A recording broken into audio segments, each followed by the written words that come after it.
Welcome everybody to this very last session of talks of the Institut de Ciencias del Mar Centro de Recerca Matemática meeting.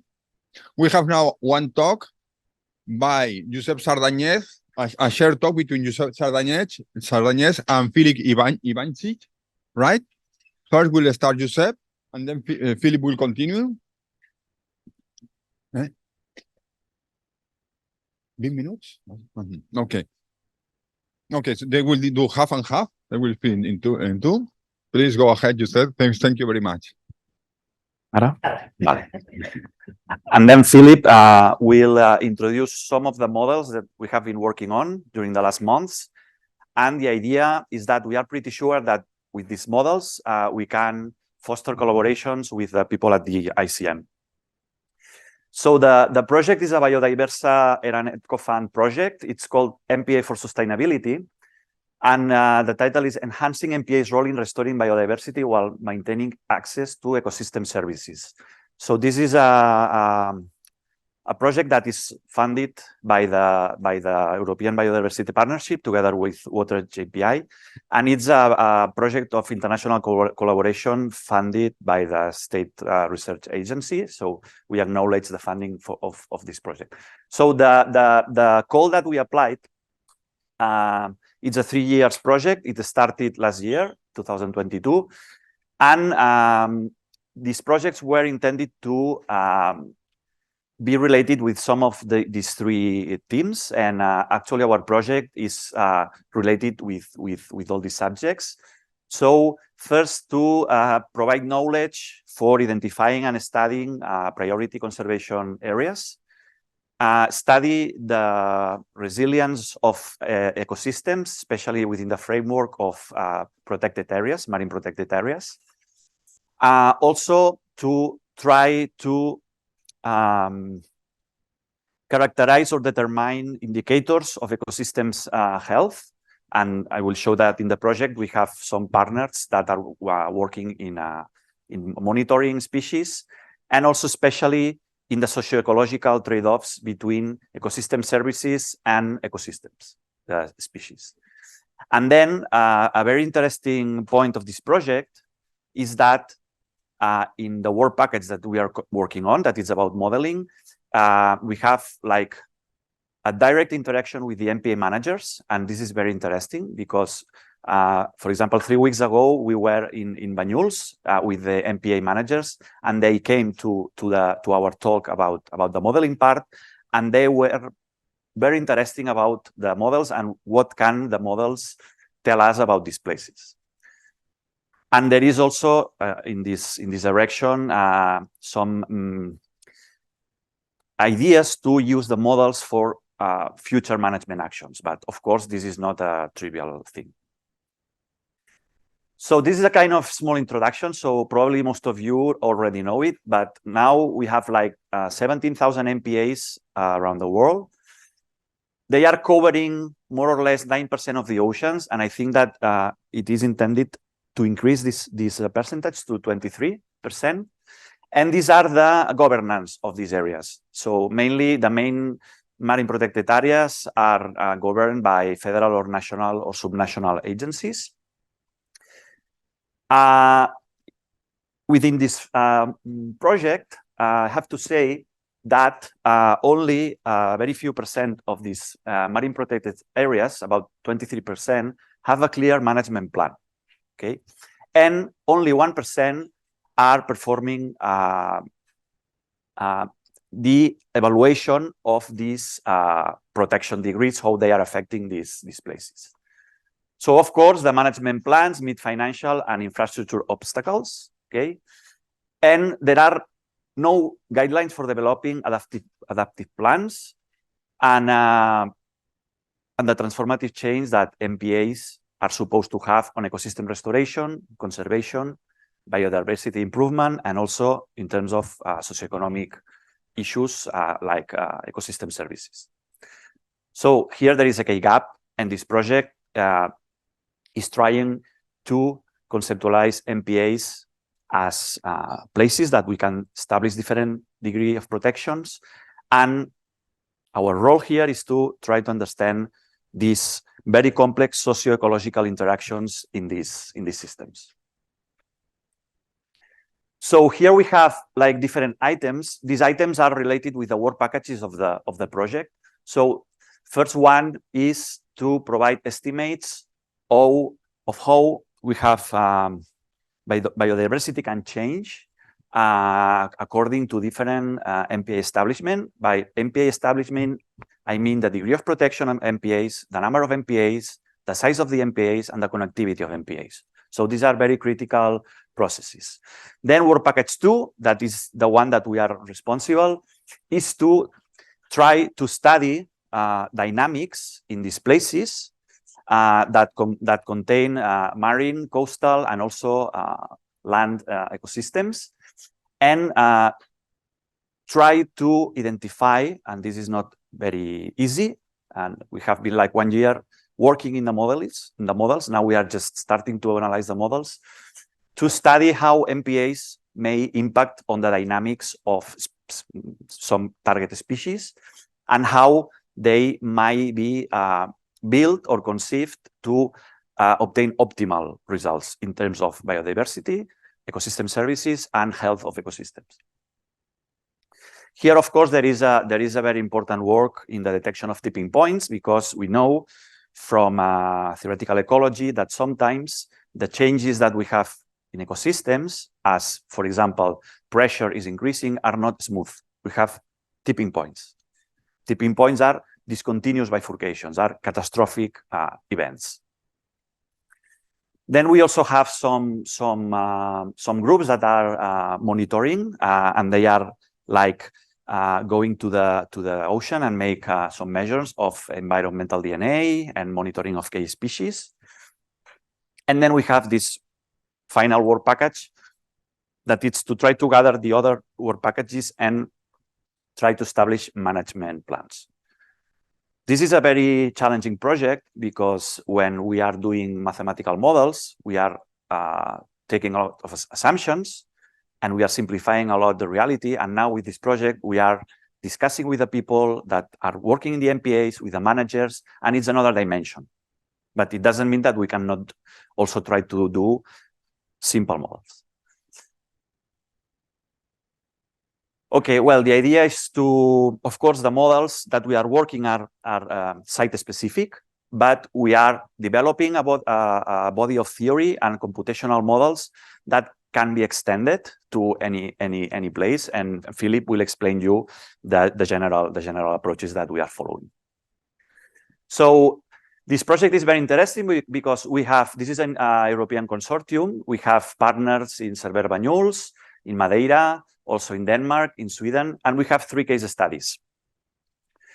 The case studies were not chosen randomly. I mean, they were chosen to represent different MPAs complexity cases. For example, the case of Øresund, that it's a strait between Denmark and Sweden, is a very complex place with a lot of disturbances, nutrients entry, ship motion, and they are like trying to figure out how to create a coherent network of MPAs. And moreover, we have 2 different countries. We have Denmark and Sweden, and there are differences, and this is causing problems. The other one is Madeira, which has a low complexity, despite the models that we are developing for these systems are made as becoming mad, because this is a very huge area. And they are like in a design phase. Why? Because they are trying to see the impact of, so these are the marine protected areas, these spots here, but they are trying to see what kind of effect may have this site of community importance for the movement of big mammals, for example, whales or monk seals. Of course, within the context of different degrees of protection. And then we have Cervera Banyuls, which is a major place where MPAs have were done a long time ago. And this is in a complexity intermediate because, as I will show now, they have marine protected area, that it has a partially protected area and a fully protected zone. And now they are planning to extend this marine protected area.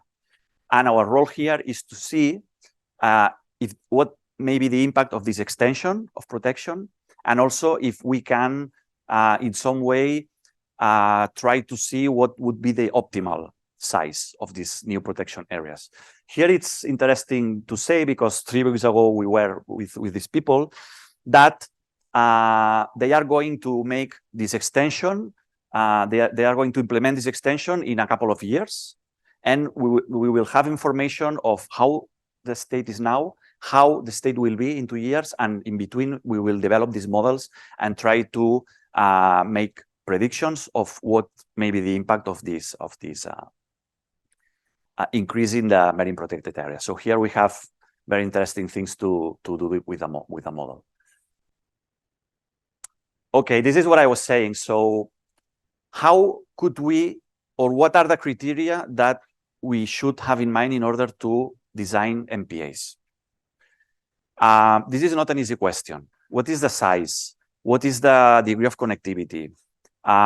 Should we put MPAs in some places with some given habitat, for example? This is what I was saying. So we may assume that changes are smooth. For example, the degree of pressure or the intensity pressure in an ecosystem can be increasingly continuous, but we have a lot of evidences that the response of the ecosystem can be catastrophic, and we can have a tipping point. It means that here, for example, if we increase the fishing pressure, we may see that we have the full trophic network with species, everything is okay, the population numbers are good, but at a given time, the network collapses and the ecosystem collapses very suddenly.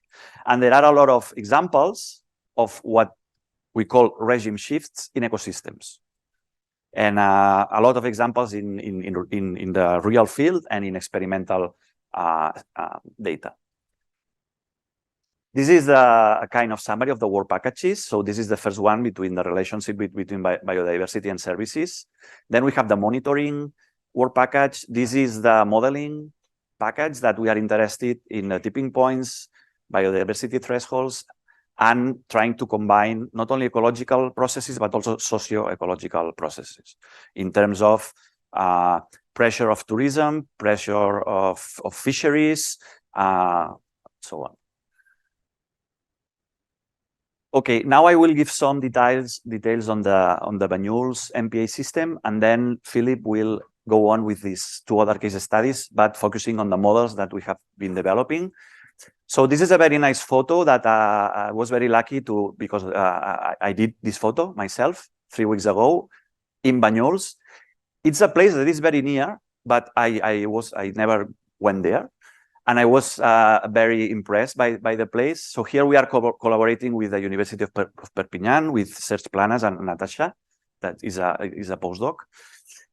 And after presenting the models that Filip will explain, and after talking with the people there and with the MPA managers, they proposed us 3 questions or 3 problems that they have, and that we think model can provide clues.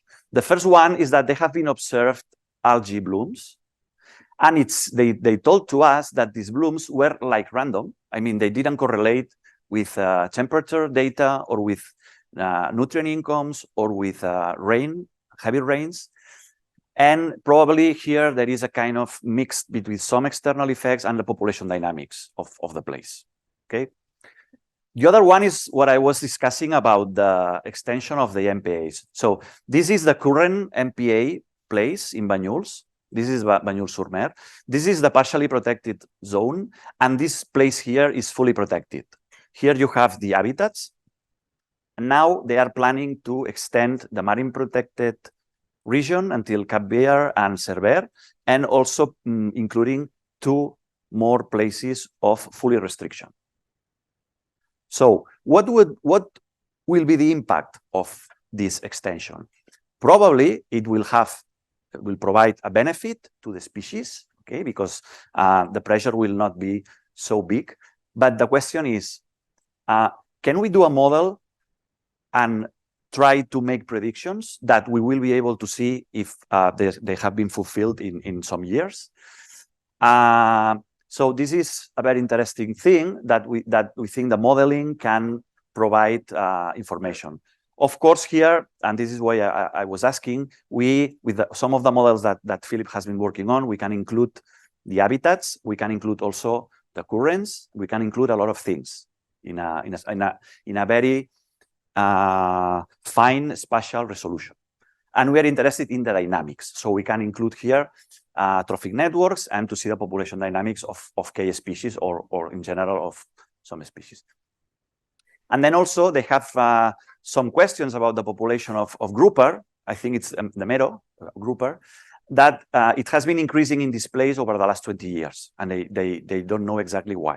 Okay, so this is what we are planning to do with the case site of Banyuls. So now Filip will explain the other cases and provide a general framework of all the models that we have done and that will probably be useful for some of your data and systems at ICM.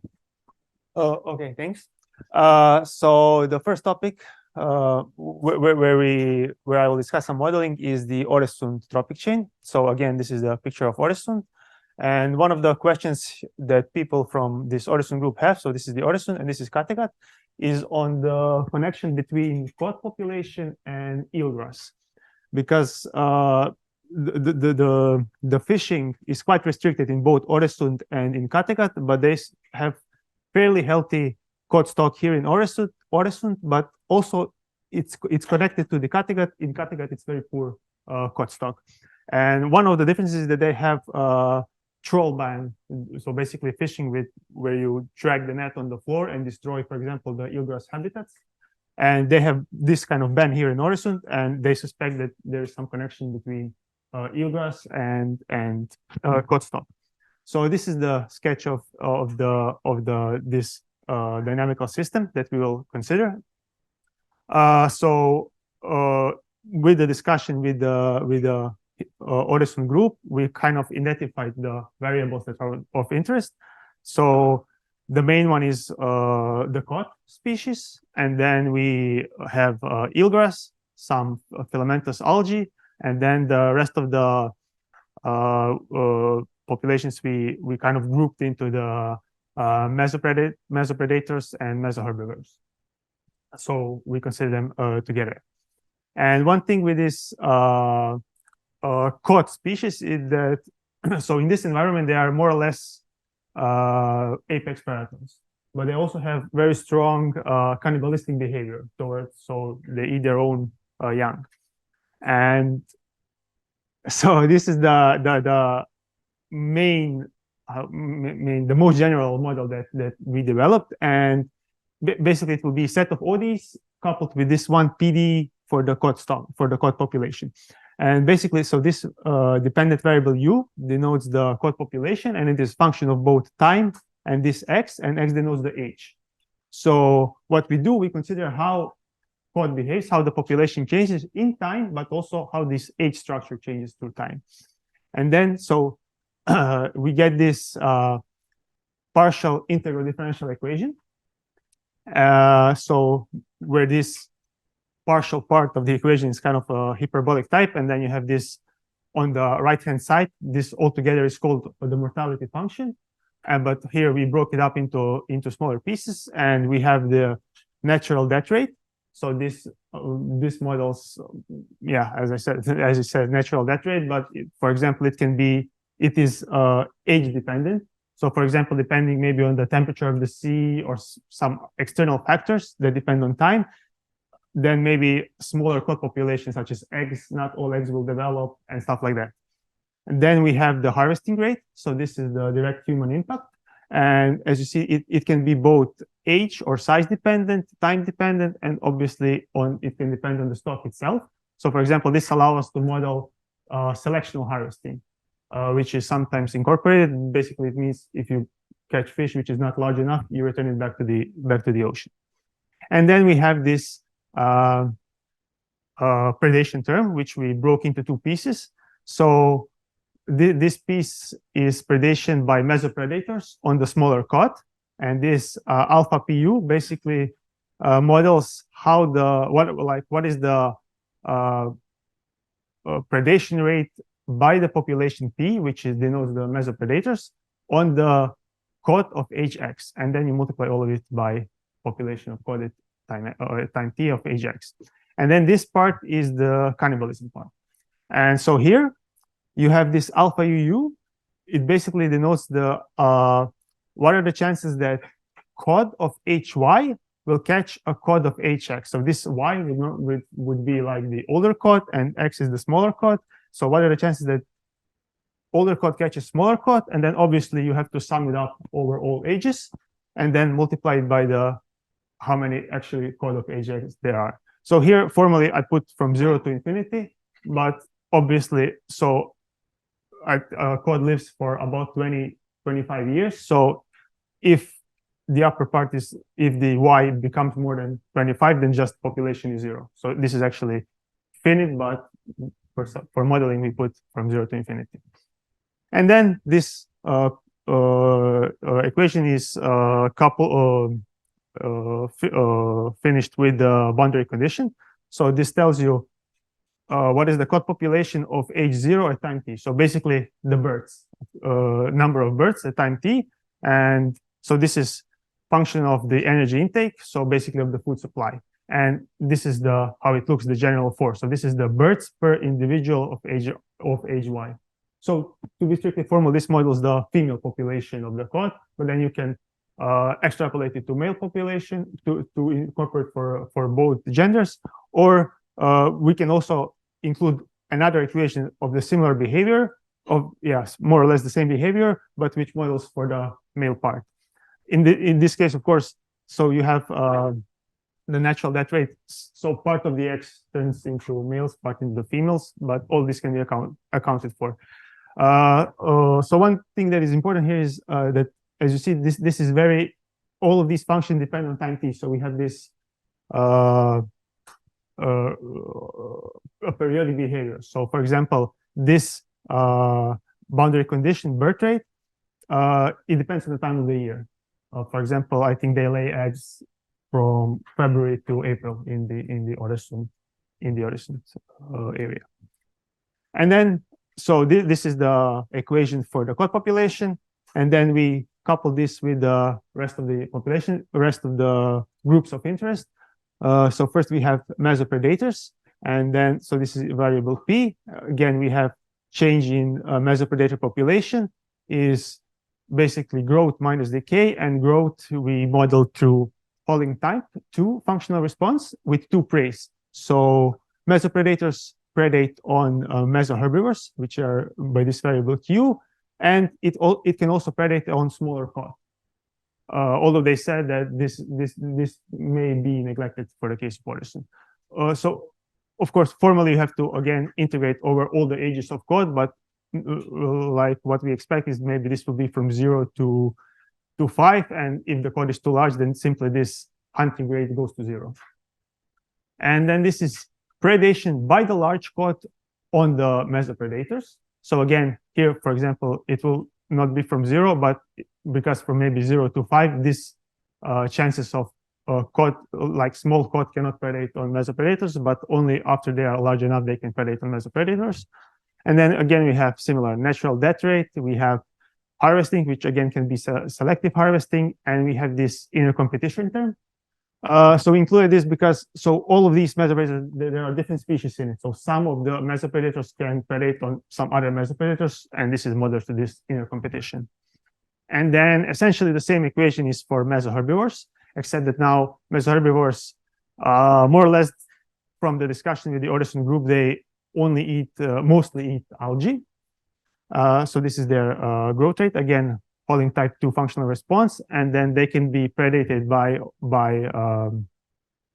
they are mostly predated on by mesopredators. Although from the last discussion, maybe we will include here also the predation by cod. So some of the smaller cod maybe also can predate on mesoherbivores. And then again, we have here a natural death rate. Maybe harvesting, maybe it will not be so important for the mesoherbivore group. and some inner competition. For example, they compete for the same resources, for the same habitats. Okay, finally, we have algae and eelgrass. So algae we denote by R, and we have, again, it's the ODE with standard growth and decay. And so here we assume the logistic growth, although maybe this habitat is, maybe it will be like, realistically, it can even be closer to exponential growth. And then we have here the decay term, which is consumption by mesoherbivores. Similar for eelgrass, we have to assume logistic growth because there is only, so eelgrass grows from the ground and they can only grow on suitable type of habitat. And here is the human impact on the eelgrass. So this is, for example, if there is no troll bond, they destroy the habitat where the eelgrass can grow. And so in both of these cases, so this growth rate is a function of available nutrients. And also here we can include for example, algae very easily outcompetes eelgrass for nutrients, and because it is above eelgrass, also for light. And also maybe, so depending on what kind of functional response this gamma will be, it can also be, if there is too much nutrients, it increases the turbidity, so also it reduces the light, the possibilities for light intake, right? And finally, we have equation for nutrients. So again, we have some source sink. We still have to finalize the model, how to model this, but basically we have more or less constant input of nutrients, maybe through rivers and from the rain, but there is a little bit increase of source of nutrients maybe during the spring when the snow is melting. So we have actually two more models, basically the same model, but two more, I would say, variation of the models, in which we, instead of considering this PD, we split this variable U into three variables. So one is for cod eggs, one is for juveniles, and one is for adult cod. And so they interact. Basically, this one equation can be split into three discrete equations. And we have also a model where we totally ignore the H structure and simply consider cod as one variable. Okay, so this is it for the horizon. And then finally, we also studied this Madeira archipelago. So here is how it looks in practice. So it consists of these three island groups. So main one, Madeira, Porto Santo, and Desertas. And here you have basically sketches of these colored areas with numbers. They know the MPAs that are already established. And then this magenta color denotes, so these are the areas where the ocean is shallow, is 100 up to 100 meters depth, right? So why? Because most of the species we study are basically coastal species, and they live in close proximity to the shallower parts.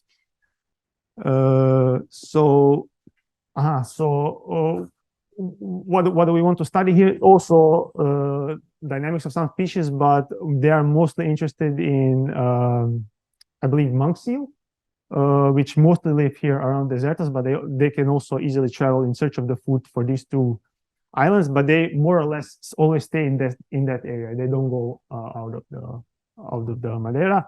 And also, one of the species that they are interested, that they consider that have major impact on this whole chain, on this whole dynamics, is the island grouper.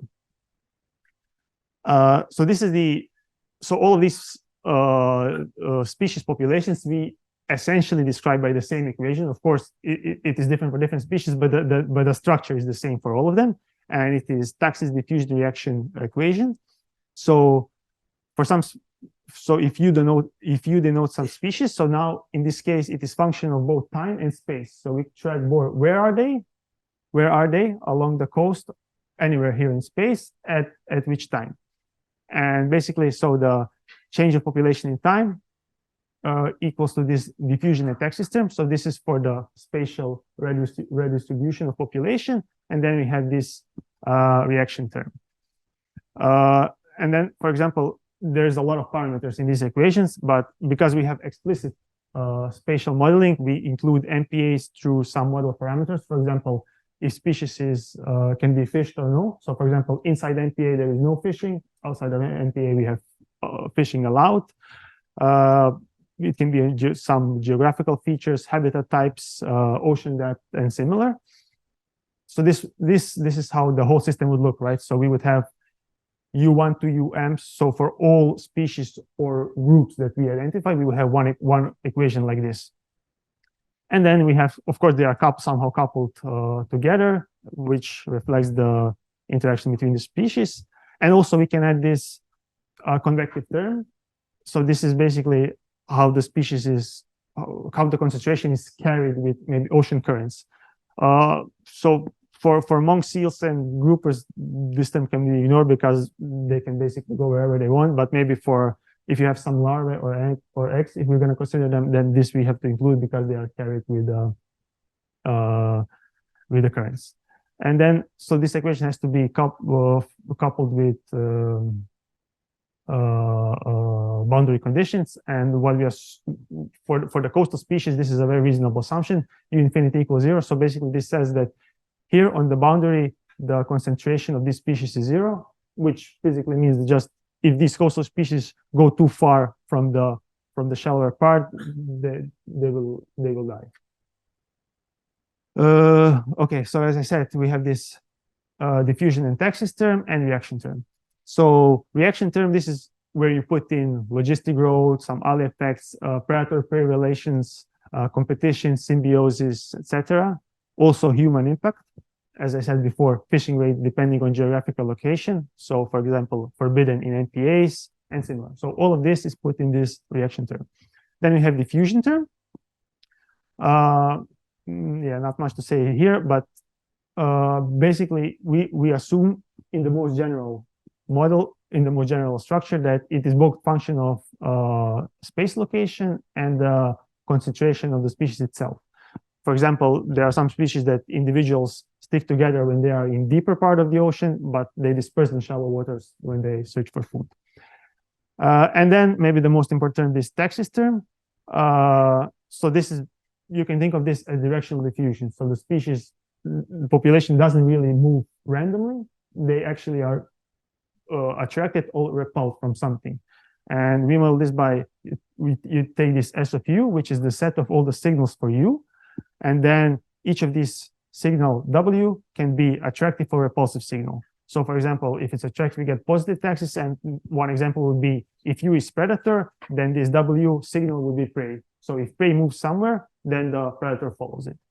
Or if you have negative taxis, so repulsive signal, then so the population moves from this area. For example, if you have, I don't know, well-established like traffic routes, maybe species will try to avoid this area because of the noise, traffic noise.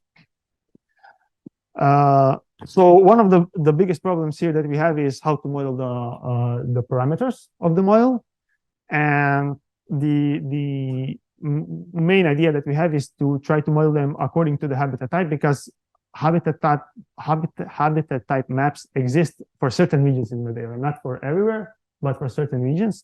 And this is how we can, for example, this we can include in some of the variables. For example, in the taxis, some species prefer to live on the rocky reefs and not on the sand, where there is a sand, and this is where they will be attracted. So this is the simplest idea that we have for now, but we're still discussing this with the Madeira group. And here's how we numerically do this, realize. So I will show you some simple simulation that we did just to test the model. And we did this by with finite elements method, a little bit tweaked. But basically, we based on the, so on this figure, we extract the mesh for the finite element method. And as you can see, we can capture like insane amount of details here, probably even not necessary. But for example, this figure shows this northern part of Madeira Island. As you can see, we can even capture these small islands. And then this is the Porto Santo, so this island, and this is the Desertas. And so one reason why we did this, because when we discussed with the Madeira group, so these small, maybe at first don't look too important for the general movement, but for example, they told us that these like topological characteristics have huge impact on the species. For example, here there is a big, the largest population of monk seals, and because the fish, when they go, instead of going around the island, they cut through this shallow and narrow part, and this is where the monk seals mostly hunt. So some of these topological characteristics may be actually important for this spatial dynamics. And then again, from the figure, we can reconstruct the, for example, here is the example of bathymetry map, but also we have the allocations of the MPAs. So all of this can be extracted just from the figure. And for example, here is the numerical reconstruction of the bathymetry.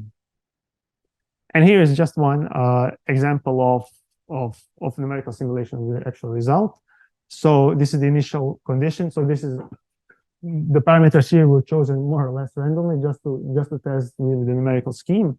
And for example, we put the concentration everywhere is 0.25, a little bit higher concentration around the islands, and then you start the simulation and the taxis term. So we put that the attractor was the shallower part, so the coastal part. So all the species is kind of try to move, all the individuals try to move towards the shallower part of the ocean. And as you can see, as time goes, they move from the deeper part and end up like the highest concentration is around the islands, and here is 0. And okay, so as I said, there's a lot of parameters here that we need to somehow extract, somehow model. And what it comes to, like in practice, it often comes to solving the same equation a lot of times until you tune up these parameters. And although like what we have here is a 2D equation, so the this equation into spatial dimensions and one time dimension. It still takes, like if you need to solve it again, it still takes a lot of time. But we can use the geography of the underlying problem to simplify and reduce the previous system. And instead of solving it everywhere, if like from the previous simulation, you saw that most of them concentrate around the coast. So instead of tracking all those, like at every point, spatial position, we have this reduced model which tracks where the how is the concentration are around the coast. And we have these what I denoted with points. These are like, for example, here MPAs or some, I don't know, like places of particular interest. And these are modeled with ODs. And so what we do here, you get this like 2-layer model. So this is now you have one spatial dimension and one time dimension, and here you only have OD, so only temporal dimension. And so basically, instead of tracking population everywhere, you just track it where is it along the coast. And then instead of this one huge PD, you get like 3 smaller PDs, which are very simple, much more simpler and much more quickly can be solved by your computer. And you can resolve it again and again until you tune up the parameters and then put these parameters back into the big equation. Okay, so this is how basically how this reduced system looks. So now this is kind of, if you're familiar with a metapopulation approach. So we have this 1, 2, 3 metapopulation, and they are connected through migrations. And these migrations are modeled on basically, for example, from here to here is the largest maybe amount of migration because it's the closest, and then less and less and less as you go further, right? So you have spatial distribution along the coast, but individuals between 2 coasts are also able to interact through migrations. And at each of these points, which is an MPA, you have a OD, and again, these ODs are again coupled with these PDs, and you can go from this coastal area, you can go into the MPA or out of the MPA freely. But if you are in the MPA, maybe you are not allowed to be fished, but outside of MPA, you're unprotected. yeah, this is it. More or less.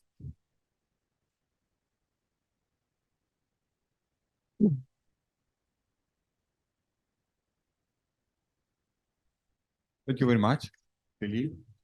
Very interesting talk. We have time for questions.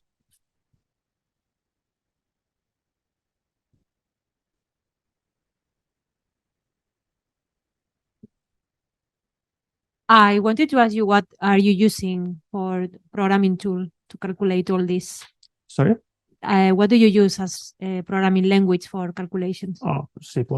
C++. Yeah, it's so for the finite elements I usually use, it's called FreeFin++. Uh-huh.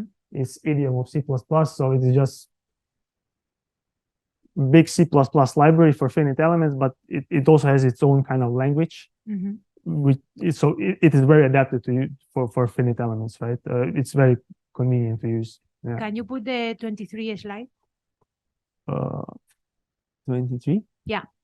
How do you produce this mesh? So this mesh is produced directly from this figure. So the easiest way is, so this figure, like you see all of these different shades of blue, you just remove it and put one color is, for example, white is the ocean and black is the land. Mm-hmm. And then, so this is, for example, you put it in PNG and each color is one pixel, right? You put it in a big matrix and then you just go row by row. And then when you find, for example, if white is 0, black is 1, when it's changed from 1 to 0, it generates a point, right? Mm-hmm. And then you generate like the, how do I say, the boundary of the coast, and then you just mesh. Okay. Of course, here I also like adapt the mesh in order to catch this, Mm-hmm. these details, but also like to solve the equation more easily, right? To reduce the system. Yeah, it's very nice. So you do adaptive mesh Yeah. depending on the model, on the values directly. So of here the I fixing. adapted it just based on geography, right? So because I wanted to have like precise coast, so that's why here is adapted. But in practice, you can also adapt it if you have somewhere like very steep solution, right? Steep gradients, then you adapt it in this part. So yeah, but yeah, it's nothing. Yeah. Mm. Do you do that yourself or is a library? I mean, you have functions that help you, but so this code is more. You have a great flexibility. It's basically C++. You can do whatever you want, Yeah. right? You need to, but depending on how much you are willing to program, right? So for this software that I use, it's easy problems are very easy to done, and for hard problems, you have a lot of flexibility. You can still do whatever you want in it, right? Just depends how much you are willing to dirty your hands, basically. Okay, thank you. Yeah.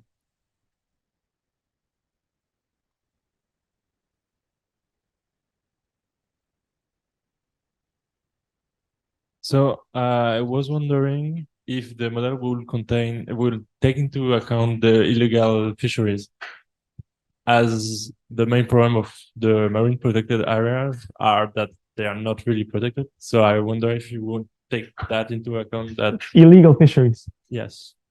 We have to discuss this with the group.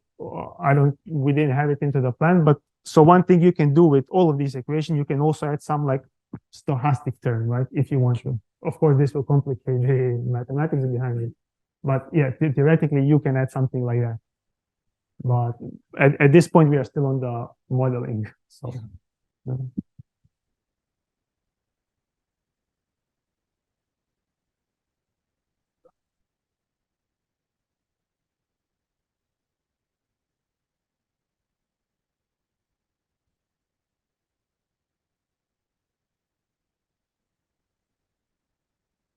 This is a general question that has nothing to do with the maths behind, but I sometimes have the feeling that the biology behind the models is weaker than the models, so that you build models on assumptions that I would not put my hand on the fire ever.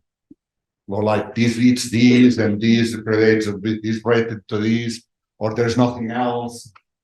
So, and this worries me because the conclusions of the modeling exercise might be biased by the lack of real recognition of the real ecological interactions at the start. Mhm. And I don't know really how to handle this problem. I know that it's not your problem in the sense that you are giving information and you have to build that information.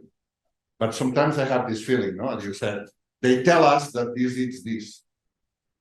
Yeah, I mean, but they probably don't tell us that they don't tell you that this other thing also is on the right, because nobody ever looked at that. So these kind of things worry me, and as the models become more and more complex, I fear that they will be more sensitive to the lack of knowledge about biology that's behind the problem. And it's not it's more of a thinking problem than a question. But I have this fear, yeah. Yes, this is absolutely true, and we are aware of this. So here, so some people say that doing a model is an art, and I agree. And here it's very important to take into account the most significant interactions. Of course, there are others, but from my experience, what I've seen is that if the model is the model assumptions are, let's say, ecologically realistic, and you understand what I mean. Of course, there are always missing things. I've done some models on viruses in which we considered only the production of viral genomes and in the dynamics, just replication. And then we did another model taking into account all the interactions, well, not all of them, but the most important ones, taking into account the ribosomes, the proteins, the genomes, and the dynamics was the same.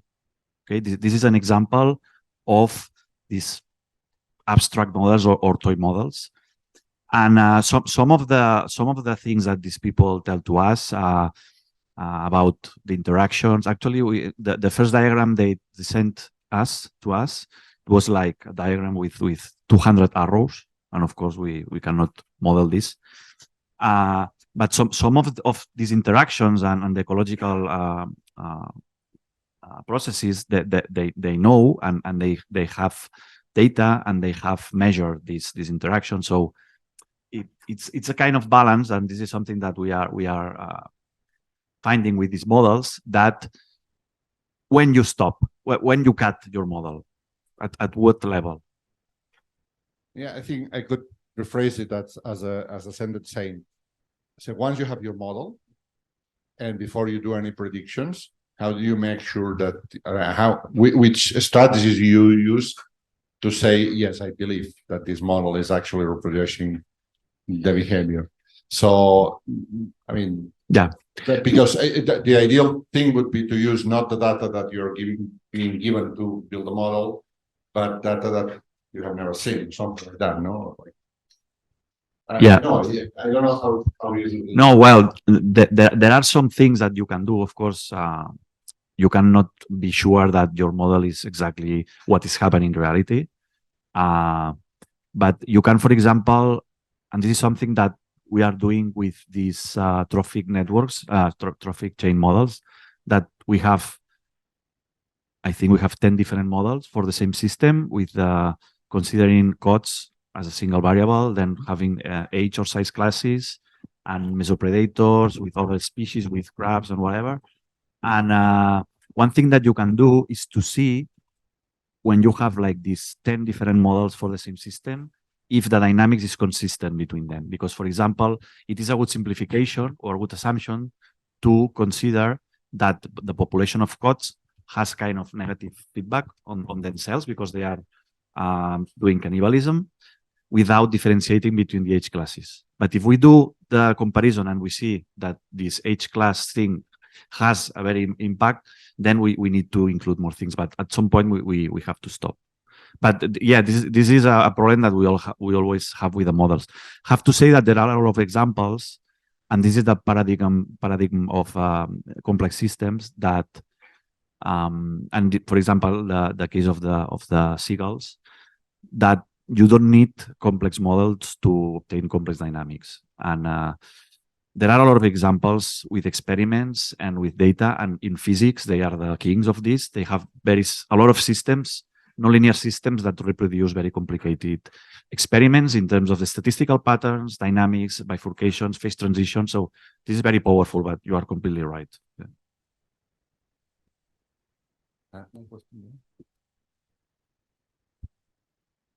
Had a related question with this, because you have these models in which you include a number of interactions, a number of factors, a number of forcings, a number of things, and you decide to stop here because of the knowledge.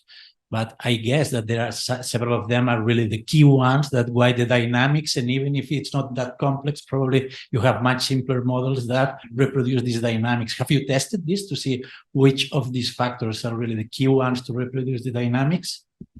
And you are sure that you have the main ones? Yeah, so this is something that we are just doing it now, because this is so collaborating with people that it's working in the ocean or it's working in the lab with experiments. It's very interesting because they have some intuition, and they actually know what are the more relevant interactions by intuition. And of course, sometimes you have like data, and these people have been working for many years on the systems, and they know very well how it works. And this is how we build the models. And as I said, so for this case, we have to do it, of course, because people were insisting that the code dynamics, that the adults code eat everything. And of course, we have to take into account it in the model, but we can take into account more or less explicitly. So the first things that we have to do is to check these things, because, for example, and it also depends, this is something that is interesting, that it's not a manipulation, but your model actually depends on the question that you want to answer. Okay? And for example, in the case of the Oresun, they were very interested in the trade-off between the eelgrass and the cod populations, because it has a very important role in terms of management. And when you run simulations and you play with the parameters without knowing the parameters, just making this to be larger than that or to increase the pressure on eelgrass, you see interesting things. So you see that population switch. And actually, you have like a bottom-up thing, bottom-up control, but interactions are non-linear. It doesn't mean that if you increase up, you will have a decrease at the lower level, and you need the modeling to know. And we were seeing very, very interesting things just playing. So the first thing we did is to fix parameters, let's say, in a good manner, in the terms that growth it's much larger than death, for example, just to ensure that you have survival. And then the first thing we did was to consider nutrients, algae, and eelgrass, and see the dynamics. And then we added mesoherbivores, and the things change. And then we added mesopredators, and things changed. And we have these switches of states. Points and precursory signals for the yes, these are the models that we need to have to understand the tipping points. Yeah, because when you do, so if you want to know exactly the fundamental mechanism of the tipping point, I mean, if this is a sudden node bifurcation or it's another kind of bifurcations, because people when talk about tipping points, they are talking to sudden node bifurcations mainly. You know, this typical drawing of the potential that you have two wells, that you can jump because of the noise of whatever, but there are a lot of different bifurcations. And probably you have local bifurcation, global bifurcations, and probably some tipping points that are observed in the nature are not sudden node bifurcations. And it depends on the model, of course. But we know that when you have models with facilitation, Ali effects, we have this bifurcation. But to understand exactly the main mechanism, we need very simple models. If not, it's very difficult. Although you can do it well. More questions? I have one question. I'm very impressed for very detailed mathematical modeling. So I would like to ask a question about you, if you don't mind. Were you trying it as a pure mathematician, or are you more applied mathematician, or a physicist, or a very clever biologist, or a mix of everything, or what? My bachelor's is in mathematics, my master's is in applied mathematics, and then my PhD is in mathematical fluid dynamics and computational fluid dynamics. Well, if there are no more questions, Josep wants to say something. Well, I want to make an announcement. So it's not already organized, but Alvaro and myself, we are organizing a satellite conference for next year for the European Mathematical Conference. And we have done a proposal that has been accepted. And we want to make like 2 days satellite here at the CRM to try to discuss or to make brainstorming around the subject of taking into account climate or climate data to ecological systems like trophic chains. So, because in research in theoretical ecology, most of the models consider that parameters are constant, things are very simple, and there is a gap between trying to include in these theoretical ecology models things related with climate change, global change. And I'm saying it because we will share contact with ICM, because we are looking for speakers, and we think that your expertise can be very useful to do this discussion. Okay, just an announcement. It will be probably in May or June next year, so we will send you information. Okay, and you can help us and participate if you want. Thank you. Last opportunity to make the very last question. If not, let's thank Filip and Josep again. Thank you very much.